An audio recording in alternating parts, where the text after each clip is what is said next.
In the quiet basement of the San Francisco Museum of Art, Melissa Johnson stood alone, carefully inspecting a newly arrived collection of 19th-century watercolors. The faint smell of old paper and varnished wood lingered in the cool, dimly lit space. Each brushstroke, delicate yet enduring, spoke to her in ways words never could. The silence of the room wrapped around her like a shield, offering her a small refuge from the world above, especially today, after she had slipped away from yet another suffocating family gathering. Her phone buzzed. She sighed when she saw the caller ID. "Mom." Reluctantly, she answered. "Melissa." Diane's voice rang with artificial brightness. "Did you hear? Vanessa is going on a Mediterranean cruise with Brad. It's to celebrate his company's new partnership. Isn't that wonderful?" Melissa closed her eyes and held the phone away for a moment. She had heard this song 1,000 times before. Every conversation with her mother was the same, glowing updates about her older sister, Vanessa. To Diane, Vanessa was the perfect daughter, a prestigious business school graduate, wife to a corporate CEO, and the family's shining trophy. "That's nice, Mom," Melissa said evenly, "but I'm busy preparing for a new exhibit right now. Can I call you later?" Diane's voice sharpened. "It's always the same conversation with you. What do you expect to find in that little museum of yours? A good man? A stable future?"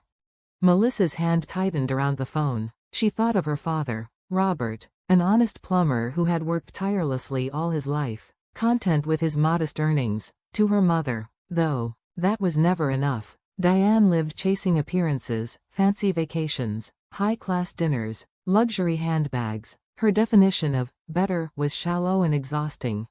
Melissa hung up soon after, unwilling to fight. She slipped her phone into her coat pocket, pulled her scarf tighter against the chill, and left the museum. Outside, the autumn wind swept across the streets, brushing cold against her cheeks. A few blocks away, she ducked into her favorite cafe. It was a small place, quiet enough that she could breathe. She slid into her usual seat by the window and ordered her standard hot coffee. It was a modest routine, but one that felt grounding. As she stirred the sugar absent-mindedly, the familiar waitress gave her a knowing smile before hurrying off. Then a gentle voice came from beside her. "Excuse me, is this seat taken? Everywhere else is full." Melissa looked up. A man stood there, holding a cup, his warm brown eyes tired but kind. He wore casual jeans and a navy sweater, and though his hair was a little messy, his smile carried an easy charm. "Please," she said, motioning to the chair. "Thank you." He slid into the seat with a grateful nod. "I'm Jack Martin." Melissa hesitated for only a moment before shaking his hand. "Melissa." What began as polite small talk turned into a conversation that stretched over the length of their drinks. Jack explained that he was a taxi driver, a job that let him crisscross the city and glimpse the lives of strangers. His stories were vivid: late-night riders with broken hearts, tourists with wide eyes, locals who poured their troubles into the backseat. "You work at the museum?" he asked, his tone filled with genuine admiration. "That's incredible, being surrounded by art every day." Melissa blinked. Few people ever spoke about her job with such sincerity. "It's not glamorous, but it feels right." Jack smiled. "And what could be more important than that?" They started meeting regularly after that. Walks through the city, late coffees, evenings spent talking about art and books. Jack wasn't what her family would call successful, but he was thoughtful, curious, and kind. He even visited the museum sometimes, peppering her with questions about the exhibits, always listening intently. When Melissa finally mentioned him to her family, she already knew what the reaction would be. "A taxi driver?" Diane's lips curled into a frown. "Melissa, you should aim higher. Look at Vanessa. Do you know how she met Brad? At a private dinner, through her business school connections. That's the kind of world you should be in." Melissa didn't argue. She had long learned that pushing back against her mother's ideals was pointless. Weeks later, on a rainy evening in Jack's small apartment, Melissa found herself sitting across from him, the soft rhythm of raindrops tapping against the window. Jack reached for her hand, his expression warm. "I'm so happy I met you," he said simply.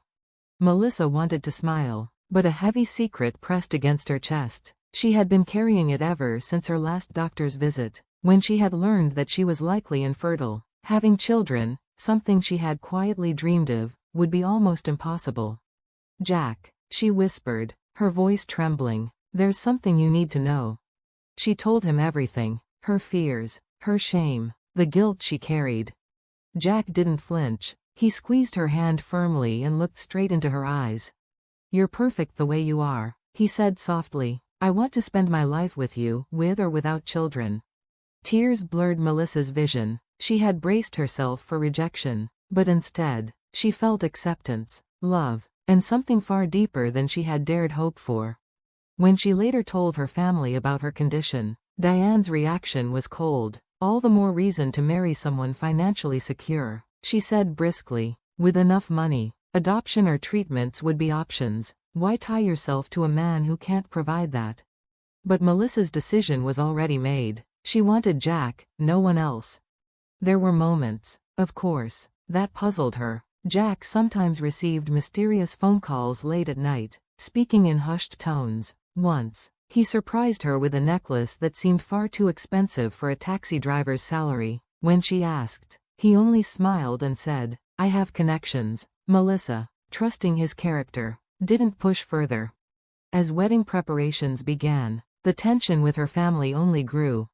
"Are you serious?" Vanessa demanded one afternoon, standing in Melissa's apartment with disbelief etched on her face. "You're really going to marry a taxi driver?"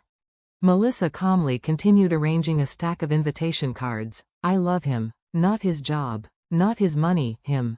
Brad knows dozens of successful men." Vanessa pressed. "We could introduce you. You don't have to do this."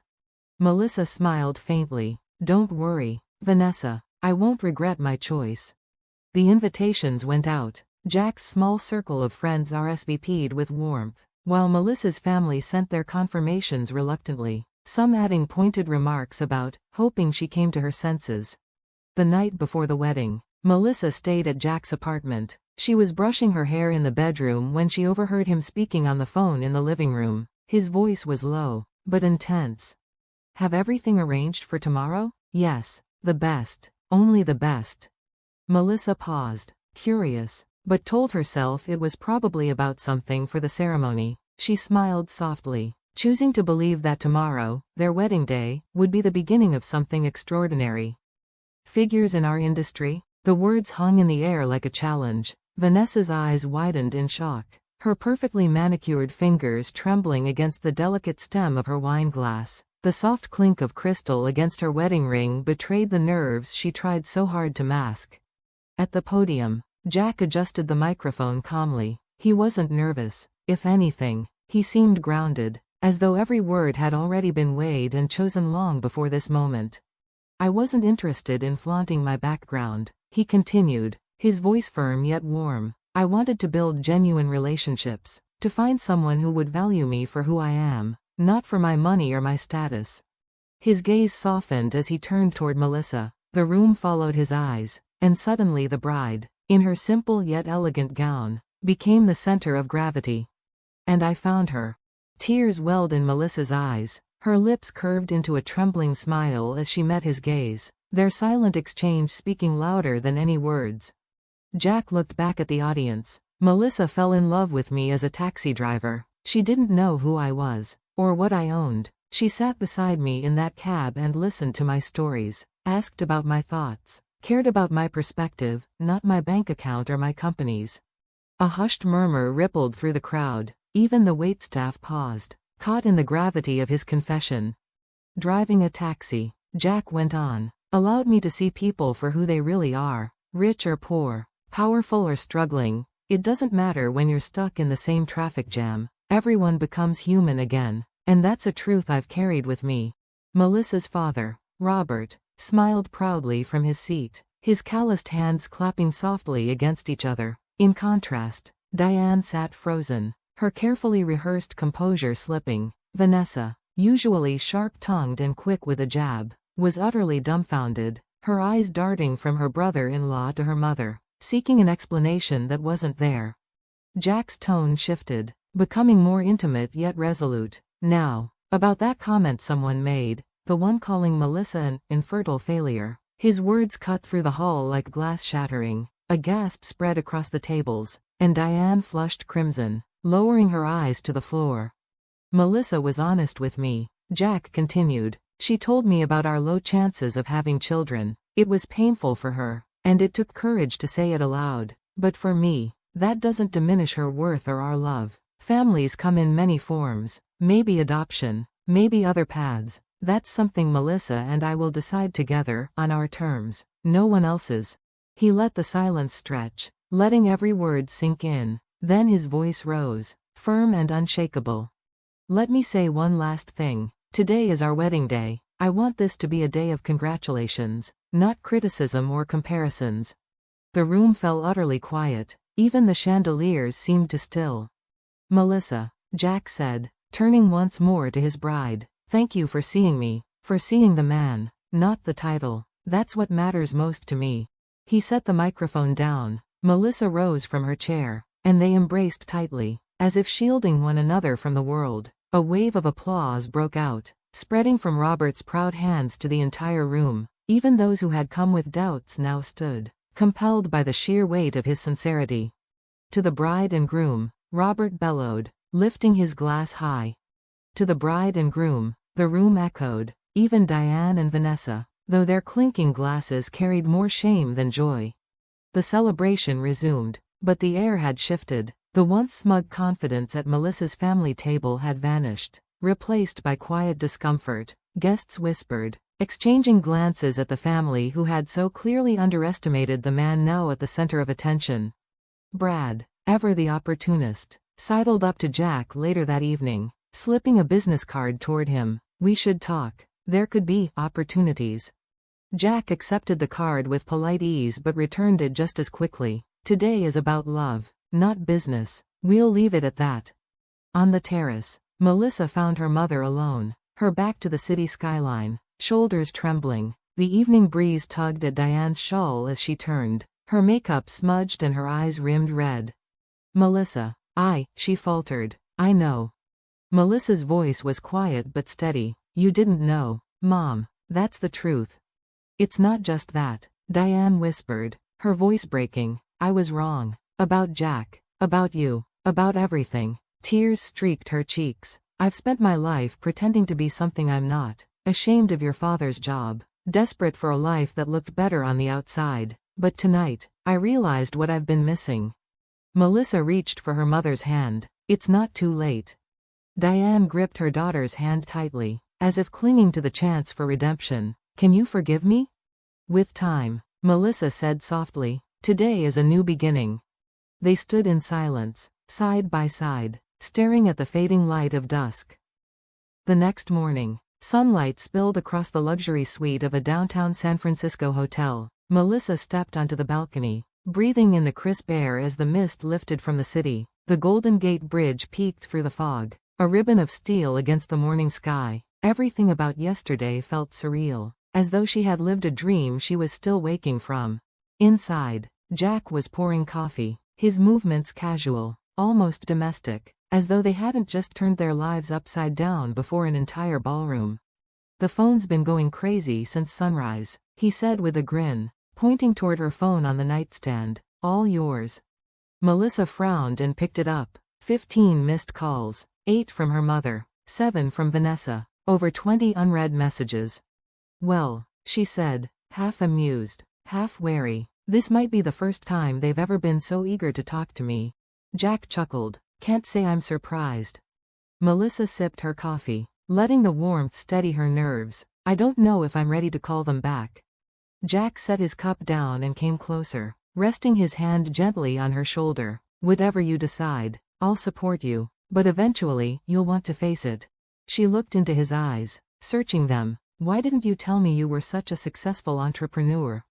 Jack took his time, drinking from his cup before answering. Because titles and wealth don't matter in the ways people think they do. Too many have chased me for my money, my influence. I wanted someone who would see me, the man, not the empire. He gazed out the window, his voice low but certain. And you did.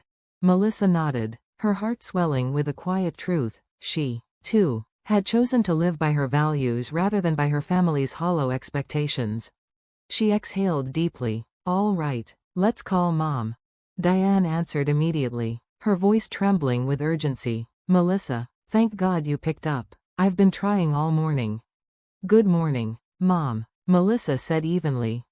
Yesterday? Diane's tone cracked. Unusually soft. I was wrong. Jack is a wonderful man. Your choice was right. Melissa closed her eyes. A part of her wanted to believe it, but another part knew better. Mom, are you saying my choice was right because you saw his wealth? Or because you see me happy? There was silence on the line. Too long. That's not what Diane hesitated. Yes, I was surprised by who he really is, but seeing you yesterday, seeing the way he looks at you. Her voice broke again. I was wrong. I admit it. Melissa said nothing at first, letting the weight of her mother's confession hang. For the first time, Diane's words carried something close to sincerity. Let's have a family dinner tonight, Diane finally said. I want to welcome you both properly. Vanessa and Brad will be there too. Melissa glanced at Jack. He raised his brows playfully and shrugged. All right, Melissa said slowly. We'll come. But in her heart, she knew that dinner would not just be a meal. It would be a test, a confrontation, and perhaps the true beginning of change.